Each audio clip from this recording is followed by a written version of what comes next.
There are 128 thorns on one limb of this cactus plant. How many are there on the entire cactus plant? That's the question we asked the kids in our studio audience. The one who made the closest estimate will compete today on... Yeah, that's right. I'm Reggie Cadley, and this is Close Call. And speaking of cactus, let me introduce the host of our show, Mr. Thorne himself, Arthur Prickly Howard.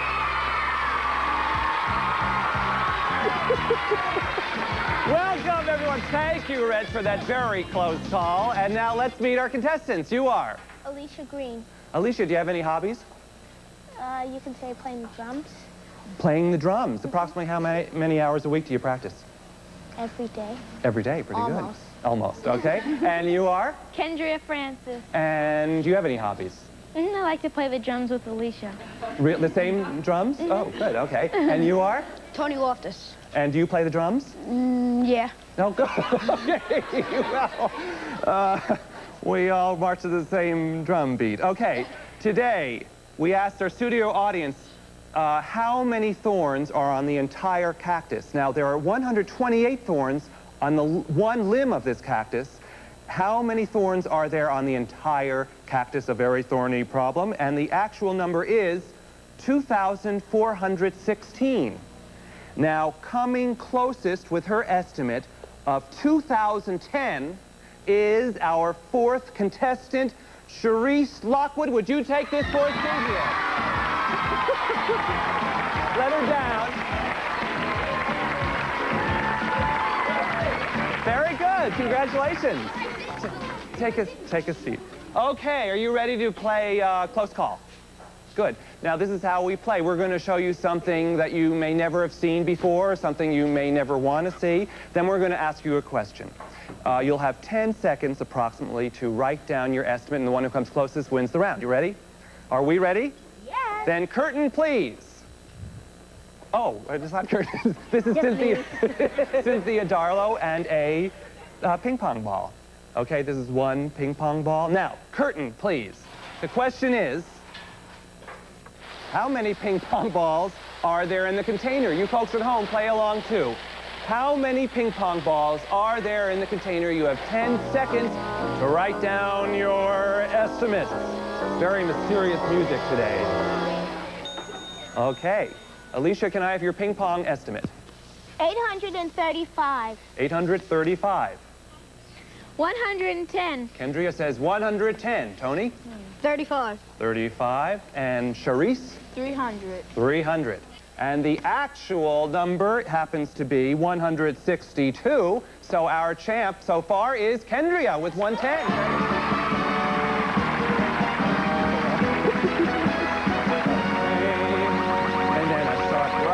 And then parallel parking, there you go. Okay, now you're in our playoff circle, and you three have a chance to be in our final still. Are you ready for the next question? Okay, may we have the next problem? Right, big wheel, keep on turning. Yeah, proud Mary, keep on burning. Right. Okay, now, there are 36 spokes in this bicycle wheel. Okay, can the people at home see that too? 36, but keep turning it a little. All right, is it? Okay, curtain, please. How many spokes are in this entire sculpture? How many spokes are in this entire sculpture? There were 36 spokes in one wheel. How many are in this? You have approximately 10 seconds. Okay, time is up. Alicia. 150. 150. Tony?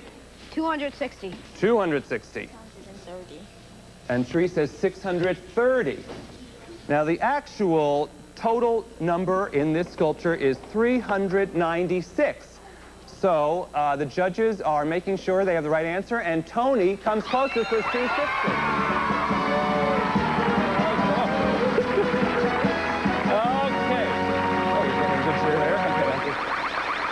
Park you over here. Oops, sorry. Everyone all right? Okay, you're our finalists. We have one more question. You ready?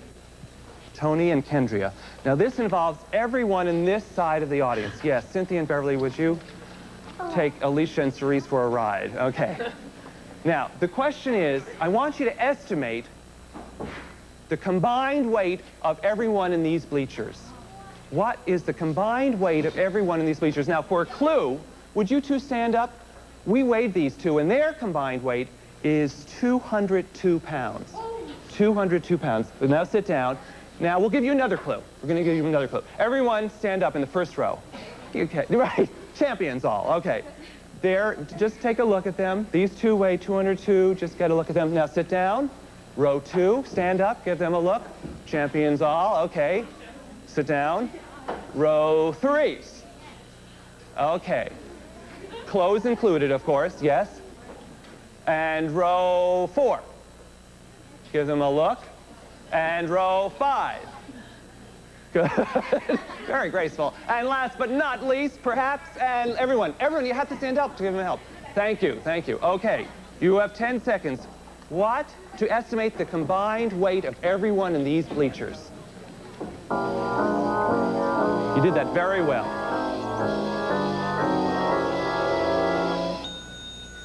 Okay. And Tony, your estimate?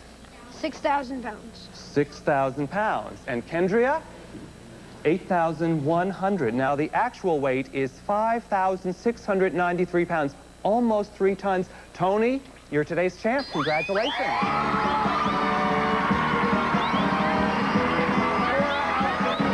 our runners-up, we have Square One TV sweatshirts. For our champ, we have a Square One TV sweater. This is Arthur Howard for Close Call.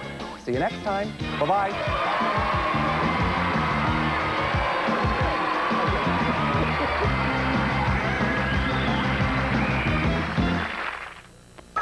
I just bought a new answering machine to help me in my busy work. I'll see if it works. Hello. I'm not home right now, but if you will leave your message at the beep, I'll get back to you straight away. Oh, Willikers, it's Mommy Dearest. She has a problem. She has these numbers, 1, 2, 4, 5, 7, 8, 10, 11. And she wonders what the next number might be. And she's really getting exorcised about it, too. I haven't heard her so angry since I mistakenly sold her new car to a druid. The numbers she has are, you might like to write these down, by the way, 1, 2, 4, 5, 7, 8, 10, 11. She wonders what the next number might be. Of course, it could be anything, but without getting overly philosophical, we should look for a pattern. Looking for patterns is often a peachy keen way to solve problems. Let's see, 1, 2, no 3, 4, 5, no 6, 7, 8, no 9, 10, 11. What do you kids think? The pattern seems to be 2 consecutive numbers, then skip 1. If that pattern holds, it would be 10, 11, no 12. The next number would be 13.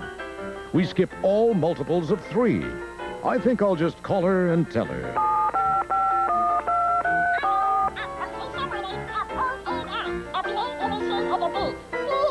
Mommy Dearest, this is your son Dirk of Math Brigade. The kids and I have analyzed your number pattern and concluded that the next number in that pattern would be 13.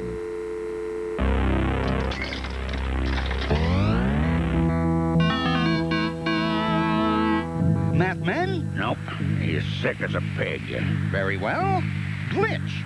Your mission is to beat exactly the numbers for P that will make this inequality true. 7 plus P is less than 7. When you encounter a number, you will have until the count of 3 to make your decision. And beware the highly intelligent Mathman. He will... Yeah.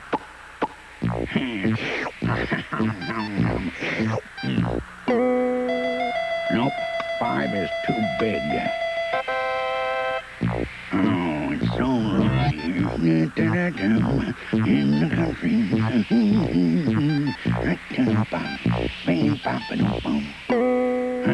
Let's see. -3 ought to work. 7 plus -3 is 4. It's a lonely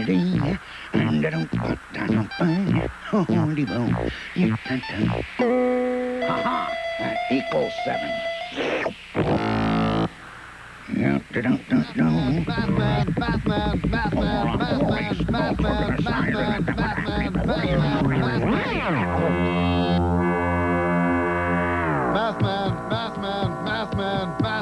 Mathman.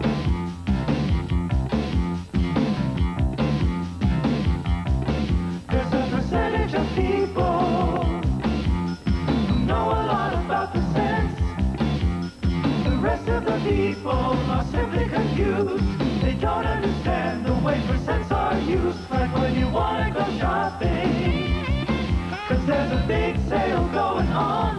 It's 30% off the normal price. To figure the cost, you gotta think twice. The number of parts of 100 is what a percent is. Let's take 2. Can be said as a fraction to 100 or a decimal point 02. Yes, true. Once you start to notice, you're gonna see examples of percent. When you put your money in a savings account, it earns a percent of the total amount. Or when you're planning your schedule, it helps to think about percent. For 24 hours in every day, what percent do you think work all day? The number of parts of 100 is what a percent is. Let's take 6. Can be said as a fraction, 6/100 or a decimal point 06. That's the trick to think about percents. You gotta give your all 100%. If you just give a half, 50%, it's never gonna make sense. The number of parts of 100 is what a percent is. Let's take 12. Set as a fraction for 100 or a decimal point 12. Good for you. There's a percentage of people who know a lot about percent. We hope by now you're not confused. You know about percent and how they're used. Now you're one of those people who know a lot about percent. Now you're one of those people who know a lot about percent. Now you're one of those people.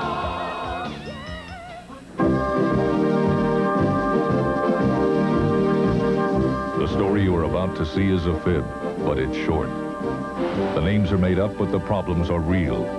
It was Monday, 11:43 a.m., and the unseasonably warm weather made things so hot, the Los Angeles Kings had to open the hockey season in a giant swimming pool. They lost in overtime. I was working the day watch out of Mathnet. The boss is Thad Green. My partner is George Frankley. My name is Monday. I'm a mathematician.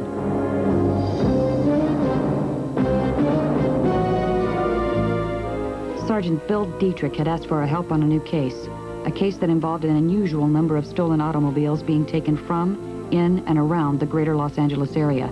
We decided to eyeball a couple of scenes from yesterday's show to refresh our memories. Going over the facts is important in problem solving, and we had a big one to solve. Why are you showing this to us, Bill? This is a bar graph that indicates car thefts in the greater Los Angeles area for the past 5 years, month by month. A second graph indicated that car thefts were up, way up. Just look at this. What a jump. In those 2 months, thefts are 295% of what they were for the same period last year. 295%? That's nearly 3 times as many. We asked Debbie Williams, head of our computer lab, to help. Something funny's going on, Debbie. I think what we need is to look at the information. It's all stored in a computer in a database. Database. Good. I was hoping we'd be able to use a computer software program that allows us to store all kinds of information and organize and reorganize it so it can be retrieved selectively. Weren't you, Kate? More than anything in the world. Be more specific. Right.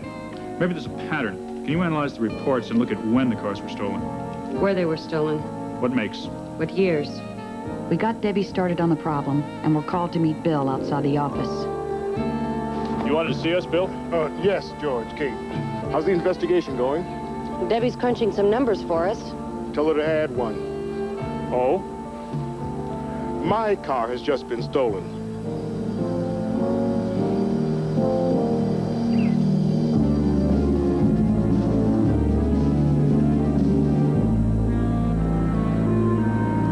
was stolen, Bill? You don't see it, do you? Maybe it wasn't purloined by criminals. You know, swiped. You have a better explanation based on the facts, do you, George?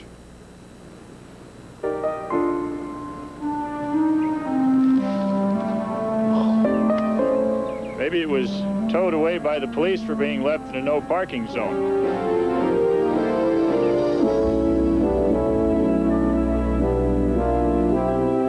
Okay, I paid the fine. Now I have to go get the car. Sorry, Bill. Oh, it's my own fault. No excuse for parking in a tollway zone. I was in a hurry and didn't realize that I had done it. How much they soak you, Willie? George. Can you deduct the fine from your taxes? George. All right, all right. Thanks for the ride. I'm going back to the office. See you later, Sergeant Dietrich.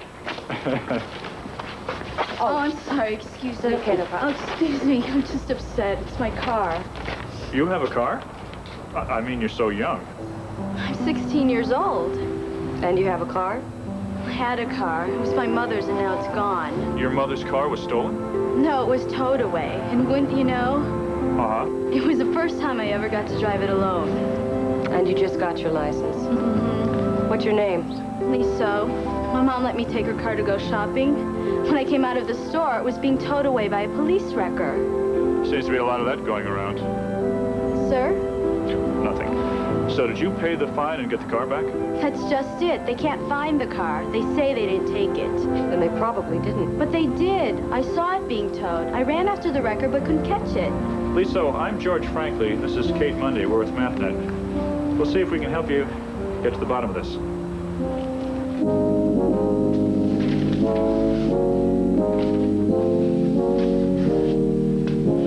You say you saw your mother's car being towed away, Lisa?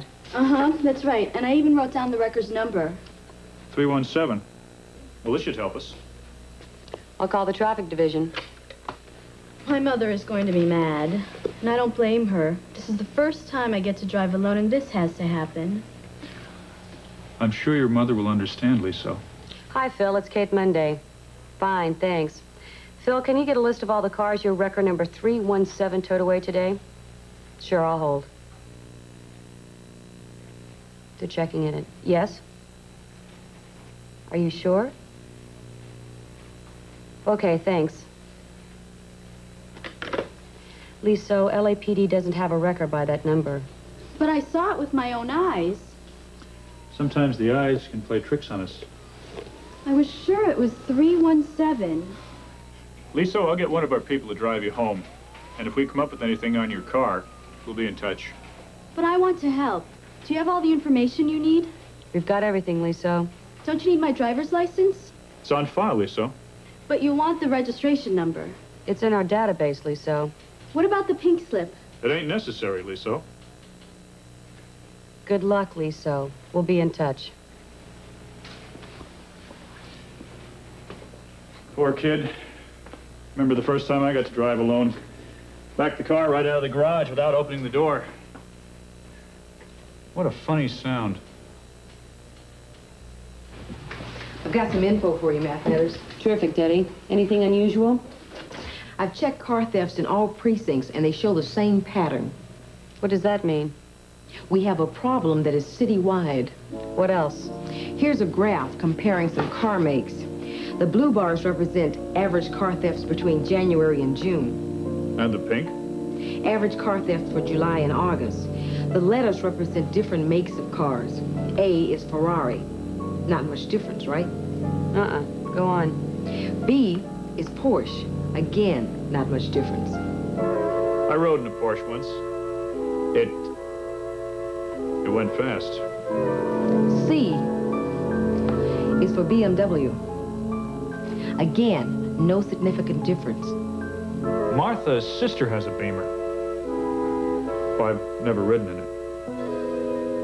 We do find a big difference in two makes. Cadillacs and Lincolns. The rest seem to be relative. Cadillacs and Lincolns. Expensive cars. Yes, but so are those high-performance sports cars. Right. So maybe price isn't a factor. I even checked the colors of cars stolen. Find anything? No. The colors don't tell us anything. They just show an overall increase in theft, but no one color is being ripped off out of proportion to any other color. Look at this. Thefts by model. Four-door cars are up. And station wagon thefts. And RVs and truck thefts. There might be something there. Here's some raw figures. Last year, about 56,000 cars were stolen in our area. Wow. If we divide that figure by 12, we get a monthly average. About 4,700 each month, on average. And if we divide that by 4, we get about 1,200 cars per week. And if we divide that by 7, we get 170 cars per day. And if we divide that by 24, we get 7 cars per hour. And if we divide that by 60, well, a lot of cars are being swiped, average-wise. There are a few more cars stolen in the summer, probably because they're more accessible. Right. People go to the beach, outdoor concerts, ball games. Right. And remember this. Here are the figures for the past 2 months of this year. About 13,000 cars were stolen in each of the last 2 months, July and August. That's amazing. Anything else unusual, Debbie? I think so. If you were going to steal a car, when would you do it? I guess I would wait till it got dark. Uh-huh, me too. Why? Look. No significant increase between midnight and 8 a.m. or from 4 p.m. till midnight. But look at 8 a.m. to 4 p.m. A huge increase during the day, Monday through Friday. They don't seem to work weekends. What do you make of that? You got me. 8 to 4, Monday through Friday. Maybe all the car thieves formed a union and won't work overtime.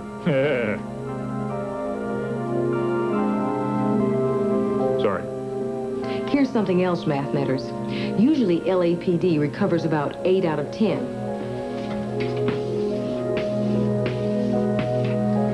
80% of the automobiles which were stolen. That's pretty good. But in the past 2 months, our recovery rate has dropped to about 3 out of 10. 30%. That's interesting. But what?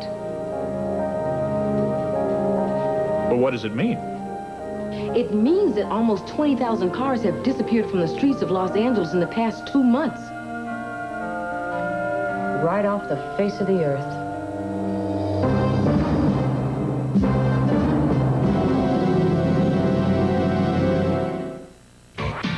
100% of Square One TV is a production of the Children's Television Workshop. This program was made possible by grants from the National Science Foundation, the Corporation for Public Broadcasting, the Andrew W. Mellon Foundation, the U.S. Department of Education, and the Carnegie Corporation of New York. This is PBS.